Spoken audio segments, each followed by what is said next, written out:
Assalamualaikum warahmatullahi wabarakatuh. Alhamdulillah anak-anak ibu bisa menyaksikan video ini, yaitu video pembelajaran bahasa Indonesia pertemuan ke-6. Sebelum kita mulai pembelajaran, marilah kita berdoa.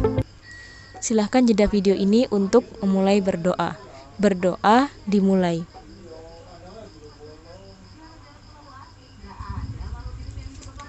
Selesai. Nah, setelah berdoa, pastikan kalian sudah menyiapkan buku paket bahasa Indonesia dan alat tulis lainnya.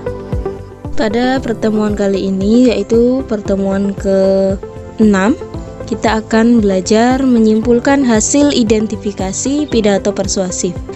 Nah, ada beberapa unsur yang harus diperhatikan untuk mendapatkan simpulan dari pidato persuasif. Yang pertama, pembukaan. Dari segi pembukaan itu, apakah pidato memiliki pembukaan yang kuat? Nah, cara pembukaan yang kuat ada 5 unsur. Yang pertama, merebut perhatian. Kedua, hubungan dengan audiensi.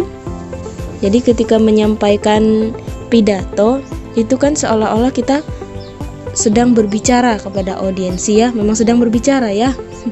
Jadi tidak membaca seperti orang membaca ketika menyampaikan pidato. Lalu yang ketiga, kelayakan. Jadi kita harus menunjukkan bahwa kita layak berbicara dengan topik yang kita sampaikan ini. Bisa dengan sebab pengalaman kita atau profesional yang pernah kita lakukan.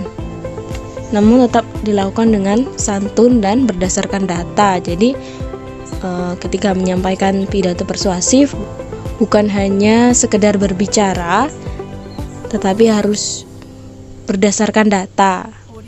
Contohnya ketika mengajak untuk menjaga diri dan tetap melaksanakan protokol kesehatan, lalu kita sampaikan data terakhir mengenai pasien yang terkena COVID.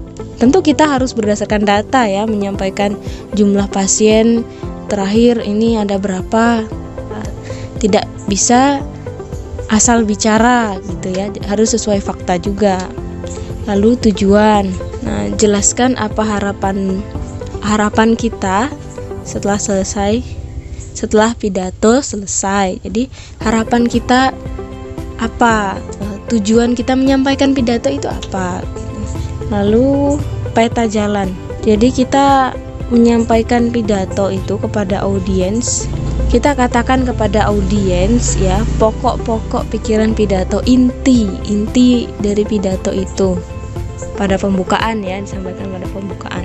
Kemudian ini isi pidato sebaiknya berisi pokok pikiran yang disertai alasan meyakinkan yang mendukung pandanganmu. Susun secara logis, gunakan sumber terpercaya, contoh yang logis, dan dikenal audiens. Jadi ketika menyampaikan isi pidatonya berisi pokok pikiran, inti yang akan kita sampaikan itu harus disertai dengan alasan yang meyakinkan. Jangan hanya sekedar menyampaikan isi, tapi audiens jadi bingung ini. Nah, jadi ketika menyampaikan isi pidato itu berupa pokok pikiran atau inti yang akan disampaikan, lalu disertai dengan alasan yang meyakinkan gitu ya.